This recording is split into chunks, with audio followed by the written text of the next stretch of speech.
Welcome to my mini blog. आज हामी यहाँ थियो पशुपति घुम्ने क्रममा आज हामीले धेरै नयाँ ठाउँ घुमे, धेरै नयाँ ठाउँ पनि देखे। कति मान्छे आउँछ, मन्दिर जान्छ, पूजा गर्छन्, गइहाल्छ। त्यस्तो पनि घुम्ने ठाउँ धेरै रहेछ पशुपतिभित्र पनि बाहिर पनि। जस्तै हामी माथि पनि गए, माथि पनि धेरै पार्कहरू पनि रहेछ बस्नलाई, मान्छेलाई घुम्नलाई। यहाँ मान्छेहरूले पूजापाठ पनि गर्दो रहेछ, धेरै मान्छे भिड पनि रहेछ, पूजापाठ पनि गर्दो रहेछ। हामी पनि पिपल बोर्ड खोज्दै गए, हामीले पनि पूजाउजा गरे। यहाँ अगाडि पनि पूजा गर्दै थियो मान्छेहरूले। अनि तल आउँदा क्रममा यहाँ पनि एउटा शिवलिङ्ग पनि हेरेँ।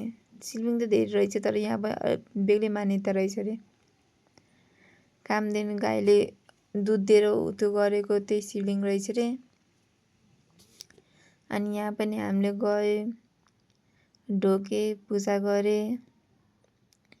वेट गर्दा ढोके पूजा गरेपछि तल फर्केर फेरि भित्र पशुपतिभित्र गए। त्यहाँ पनि ढोके उके अनि बाहिर एकछिन बसे अनि घर फर्के। बाई।